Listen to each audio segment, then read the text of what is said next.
Good afternoon. In the last lecture, we have seen about the introduction of integrated circuit, and in this chapter, we have to study about the three integrated circuits. That is IC 555. After that, IC 741, and the last integrated circuit is the IC LM 317. So these are the three ICs we have to study in this chapter. Now one by one we have to see these ICs and their functions and applications. So today we are starting our first point, IC 555 integrated circuit IC 555. Remember that IC 555 is the 8-pin IC. This is the pin diagram of IC 555. IC 555 consists of 8 pins. This is pin number 1, 2, 3, 4, 5, 6, 7, 8. So IC 555 is the 8-pin IC, and first pin is a ground, second pin is a trigger, third pin is the output pin, fourth pin is a reset pin. After that, fifth pin is the control voltage, pin number 6 is a threshold, pin number 7 is the discharge, and the pin number 8 is the power supply. So these are the pins of the IC. For more understanding, see in this image, this is the IC and these are the pins of the IC. आपल्याला figure मध्ये बघता येईल ही IC आहे आणि ह्या ICच्या pins आहेत. हे 1 2 3 4 5 6 7 म्हणजे ही 14 पिन IC आहे आणि इथं आपल्याला ही 8 पिन IC ही बघता येईल. ही जी दिसते त्याला 1 2 3 4 आणि पलीकडच्या साईडनं 4 पिन्स अशी ही 8 पिन IC आहे. ही 8 पिन IC आहे. तर आपला जो IC 555 आहे तर IC 555 ही सुद्धा 8 पिन IC आहे. आणि मग या पिन नंबर जे मेजर केले जातात IC मध्ये, कुठल्याही IC मध्ये जर पिन नंबर मेजर करत असताना इथं जो डॉट असतो तर ह्या डॉटपासून पिन मेजर करायला सुरुवात केली जाते आणि क्लॉकवाईज डायरेक्शननं पिन्स मेजर केले जातात. म्हणजे pin number 1 2 3 4 after that 5 6 7 8. In this way pin numbers are labelled. अशा प्रकारे पिन नंबर्स हे दिले जातात आणि मग आपले हे IC 555 मध्ये ह्या 8 पिन्स आहेत. पिन नंबर 1 आहे ग्राउंड, पिन नंबर 2 आहे ट्रिगर पिन, पिन नंबर 3 आहे आउटपुट, पिन नंबर 4 आहे reset, pin number 5 control voltage, threshold, discharge and power supply. लक्षात आलं. तर ही आपली IC 555 ची पिन डायग्राम आहे.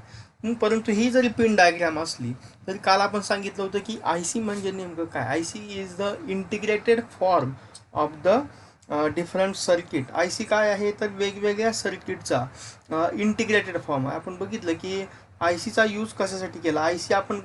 IC म्हणजे काय तर जे कॉम्प्लेक्स सर्किट्स होते तर ते कॉम्प्लेक्स सर्किट्स आपण रिप्लेस केले. कशाने रिप्लेस केले तर एका सिंगल ICनं. जे मोठे मोठे सर्किट्स होते ज्याच्यामध्ये डायोड होते, रेजिस्टर होते, ट्रान्झिस्टर होते, तर हे वेगवेगळे सर्किट्स आपण एका सिंगल ICनं त्या ठिकाणी रिप्लेस केले आणि सिंगल ICनं रिप्लेस करून त्याच्याऐवजी आपण ही सिंगल चिप यूज करतोय. आणि जरी ही दिसायला एक सिंगल चिप असली तरी त्याच्यामध्ये बरेचसे कंपोनंट्स जे प्रेझेंट असतात. मग त्याच्यामध्ये ट्रान्झिस्टर्स असतील किंवा वेगवेगळे कंपोनंट जे काही जशी रिक्वायरमेंट आहे त्या रिक्वायरमेंटनुसार ते कंपोनंट त्या IC मध्ये प्रेझेंट असतात. त्या कंपोनंटचं फंक्शन ती पर्टिक्युलर IC परफॉर्म करतच असते. मग आता ह्या प्रत्येक पिनचं फंक्शन आपल्याला बघायचे. ते बघण्याच्या अगोदर आपण ह्या ICची जी ब्लॉक डायग्राम आहे तर ती ब्लॉक डायग्राम बघूया. See the block diagram of IC 555. IC 555 is known as a timer IC. So this is the block diagram of IC 555. He IC 555 ची ब्लॉक डायग्राम आहे. म्हणजे हे जे दिसत आहेत फिगरमध्ये तर हे इतके कंपोनंट्स त्या IC मध्ये प्रेझेंट आहेत. पिन डायग्राम आपण बघितली, ही पिन डायग्राम आहे आणि ह्या पिनच्या मध्ये, ह्या चिपच्या मध्ये हे एवढे कंपोनंट्स, हे इंटरनल त्याचं कन्स्ट्रक्शन आपल्याला बघता येईल. मग आता ह्याच्यामध्ये काय काय आहे तर आपण बघू शकतोय. This is the comparator 1 and comparator 2. ह्याच्यामध्ये दोन कंपॅरेटर आहे, कंपॅरेटर 1 अँड कंपॅरेटर 2. आता कंपॅरेटर म्हणजे काय? Comparator these are the operational amplifier. Operational amplifier म्हणजे काय आपण हे 11वीला बघितलेलं आहे आणि ह्याच पेपरमध्ये आपण पुढेही बघणार आहोत ऑपरेशनल ॲम्प्लिफायर म्हणजे काय. आपल्याला सेपरेट चॅप्टरच आहे ऑपरेशनल ॲम्प्लिफायर. तर operational amplifier is the amplifier which performs the number of operations. Operational amplifier हा असा ॲम्प्लिफायर आहे की जो नंबर ऑफ ऑपरेशन्स परफॉर्म करतो. मग त्याच्यामध्ये काही मॅथमॅटिकल ऑपरेशन असतील किंवा काही लॉजिकल ऑपरेशन्स, हे वेगवेगळे ऑपरेशन्स परफॉर्म करतो, म्हणून आपण त्याला ऑपरेशनल ॲम्प्लिफायर असं म्हणतो. Because this amplifier performs the different number of applications, वेगवेगळे ऑपरेशन्स परफॉर्म करतो म्हणून त्याला ऑपरेशनल ॲम्प्लिफायर असं म्हणतात. आता ह्या ऑपरेशनल ॲम्प्लिफायरचे दोन टाईप आहेत. एक म्हणजे इन्व्हर्टिंग ऑपरेशनल ॲम्प्लिफायर आणि जो सेकंड टाईप आहे तो म्हणजे non inverting operational amplifier. Inverting operational amplifier आणि नॉन इन्व्हर्टिंग ऑपरेशनल ॲम्प्लिफायर. आता इन्व्हर्टिंग ऑपरेशनल ॲम्प्लिफायर म्हणजे काय आणि नॉन इन्व्हर्टिंग ऑपरेशनल ॲम्प्लिफायर म्हणजे काय आपण बघू शकतो. हा जो त्रिकोण दिसतोय आपल्याला, तर हा ऑपरेशनल ॲम्प्लिफायरचा सिम्बॉल आहे. ऑपरेशनल ॲम्प्लिफायरला दोन इनपुट्स असतात. हे दोन इनपुट्स, एक पॉझिटिव्ह इनपुट आहे, एक निगेटिव्ह इनपुट आहे आणि एक आउटपुट असतं. तर दोन इनपुट्स असतात आणि एक आउटपुट असतं. त्यापैकी ऑपरेशनल ॲम्प्लिफायरचं जे पॉझिटिव्ह इनपुट आहे तर त्या पॉझिटिव्ह इनपुटला नॉन इन्व्हर्टिंग इनपुट असं म्हणतात. लक्षात येते ऑपरेशनल ॲम्प्लिफायरला, हे ऑपरेशनल ॲम्प्लिफायरचा सिम्बॉल आहे. परत आपण हे डिटेलमध्ये बघणारच आहोत, परंतु इथं आता लक्षात ठेवा की ऑपरेशनल ॲम्प्लिफायरला दोन इनपुट्स आहेत, एक पॉझिटिव्ह इनपुट, निगेटिव्ह इनपुट. त्यातलं जे पॉझिटिव्ह इनपुट आहे तर त्या पॉझिटिव्ह इनपुटला आपण नॉन इन्व्हर्टिंग इनपुट म्हणतात आणि हे जे निगेटिव्ह इनपुट आहे, negative input is known as a inverting input. Negative इनपुटला इन्व्हर्टिंग इनपुट असं म्हणतात. आणि हे जे दिसतंय तर हे आपलं आउटपुट टर्मिनल आहे. लक्षात आलं? तर असे ह्याला 3 टर्मिनल आहेत. आणि जर आपण इनपुट जर पॉझिटिव्ह टर्मिनलला दिलं म्हणजे नॉन इन्व्हर्टिंग टर्मिनलला दिलं, if input is given to the non inverting terminal and inverting terminal is connected to the ground, then it is known as a non inverting operational amplifier. लक्षात येते? जर आपण पॉझिटिव्हला इनपुट दिलं म्हणजे नॉन इन्व्हर्टिंग टर्मिनलला input दिलं आणि inverting terminal जर आपण ग्राउंडला जोडलं तर त्यावेळेस त्याला नॉन इन्व्हर्टिंग ऑपरेशनल ॲम्प्लिफायर असं म्हणतात. आणि जर समजा आपण इनपुट देत असताना नॉन इन्व्हर्टिंग टर्मिनलला इनपुट दिलं, ही non inverting terminal, negative terminal, ह्या नॉन इन्व्हर्टिंग टर्मिनलला इनपुट दिलं आणि इन्व्हर्टिंग टर्मिनलला इनपुट दिलं आणि नॉन इन्व्हर्टिंग टर्मिनल जर आपण ग्राउंडला कनेक्ट केलं तर त्याला आपण इन्व्हर्टिंग ऑपरेशनल ॲम्प्लिफायर असं म्हणतो. लक्षात आलं? तर असे हे ऑपरेशनल ॲम्प्लिफायरचे दोन टाईप आहेत, inverting operational amplifier and non inverting operational amplifier. आणि हा जो ऑपरेशनल ॲम्प्लिफायर आहे तर तो ऑपरेशनल ॲम्प्लिफायरचे मग वेगवेगळे ॲप्लिकेशन्स आहेत अकॉर्डिंग टू देअर वर्किंग. तर त्या ऑपरेशनल ॲम्प्लिफायरच्या वर्किंगनुसार त्याचे वेगवेगळे ॲप्लिकेशन्स आहेत. मग जसं समजा की जर ऑपरेशनल ॲम्प्लिफायरचा यूज आपण फॉर द मॅथमॅटिकल ॲडिशनसाठी करत असू तर it is known as a operational amplifier as a adder. If operational amplifier is use to subtract the numbers, जर सबस्ट्रॅक्शनसाठी ऑपरेशनल ॲम्प्लिफायरचा यूज करत असू तर त्याला आपण म्हणतो सबट्रॅक्टर.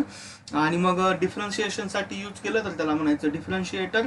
कंपॅरिझनसाठी यूज करत असू तर त्याला आपण म्हणतो कंपॅरेटर. लक्षात आलं? तर असे हे ऑपरेशनल ॲम्प्लिफायरचे वेगवेगळे युजेस आहेत.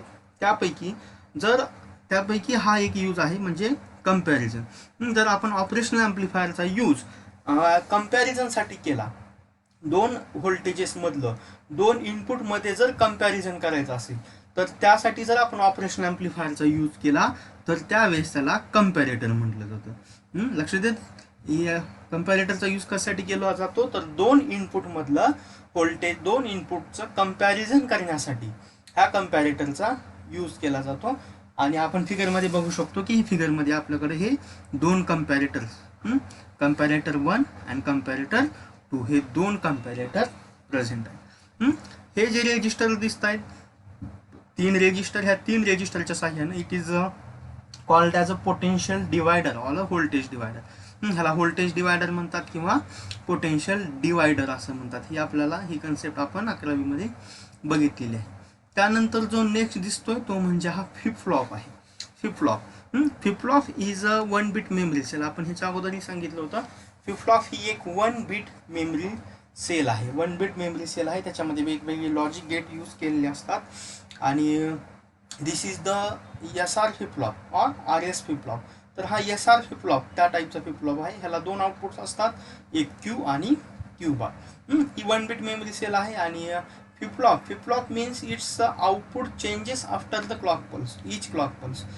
प्रत्येक क्लॉक पल्स नंतर त्याचं आउटपुट काय होतं, चेंज होतं. आता क्लॉक पल्स म्हणजे काय, आउटपुट कसं चेंज होतं, ह्या सगळ्या गोष्टी आपल्याला आता ह्या चॅप्टरमध्ये बघायच्या नाहीत, परंतु त्यासाठी एक सेपरेट चॅप्टर इलेक्ट्रॉनिक सेकंडमध्ये आहे, फ्लिप फ्लॉप रजिस्टर आणि काउंटर. तर तिथं ते पाहता येईल. फक्त आता इथं लक्षात ठेवा की हा जो फ्लिप फ्लॉप आहे तर फ्लिप फ्लॉप ही 1 बिट मेमरी सेल आहे आणि हा SR टाईपचा फ्लिप फ्लॉप आहे. SR फ्लिप फ्लॉप आहे. S इंडिकेट्स द सेट आणि R indicates the reset. If S is equals to 1, if S is equals to 1 then we get output Q is equals to 1.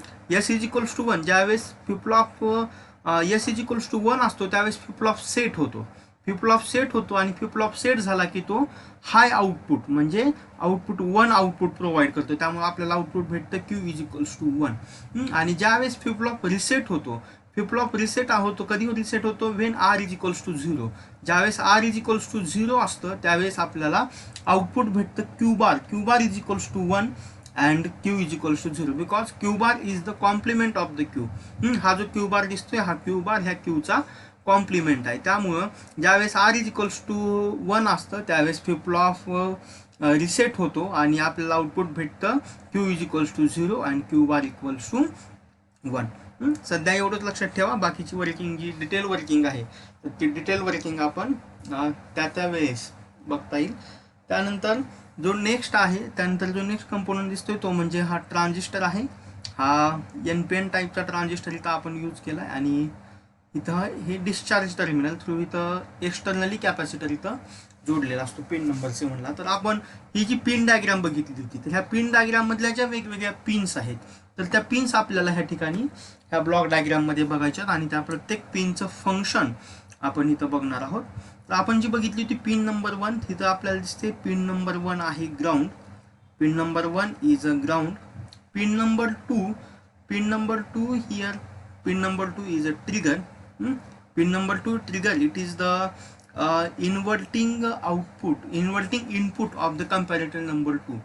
Comparator number 2 चं जे inverting input आहे, inverting input, तर ते inverting input म्हणजे ही pin number 2 आणि ज्याला आपण trigger असं म्हणतो. त्यानंतर पिन नंबर 3 जी आहे, पिन नंबर 3 ही SR फ्लिप फ्लॉपचं जे Q बार आउटपुट आहे, Q बार आउटपुट, तर ते आउटपुट ॲज अ आउटपुट म्हणून कन्सिडर केले IC 555चं. त्या पिनचं आउटपुट म्हणजे हे pin number 3 as a output. त्यानंतर pin number 4 is the reset pin. Pin number 4 is the reset pin. Here this is pin number 4, it is reset. After that the pin number 5 is the inverting input of the comparator 1. Comparator 1चं inverting input आहे pin number 5 and it is labeled as a control voltage. Pin number 6 is the non-inverting input of the comparator 1. Comparator 1 चं non-inverting input ही pin number 6 आहे and it is labeled as a threshold. After that the pin number 7 is the collector terminal. Pin number 7 is the collector terminal of the transistor QD and this is labeled as a discharge. तर हा जो transistor आहे ह्या ट्रान्झिस्टरचं जे collector terminal आहे तर ते collector terminal as a discharge म्हणून त्या ठिकाणी लेबल केलेलं आहे. आणि पिन नंबर 8 जे आहे, pin number 8 is labelled as a plus VCC. तर ते प्लस VCC म्हणून लेबल केलं. लक्षात आलं. तर ही अशी ब्लॉक डायग्राम आहे आणि ह्या ब्लॉक डायग्राममध्ये ह्या वेगवेगळ्या पिन्स जे आपण पिन डायग्राममध्ये बघितलेले आहेत ह्या ज्या 8 पिन्स आहेत तर ह्या 8 पिन्स म्हणजे हे टर्मिनल्स आहेत त्या पर्टिक्युलर कंपोनंटचे. लक्षात आलं. तर ह्याच्यामध्ये ह्या अशा एवढे पिन्स आहेत. Comparator 1, comparator 2, RS flip flop आणि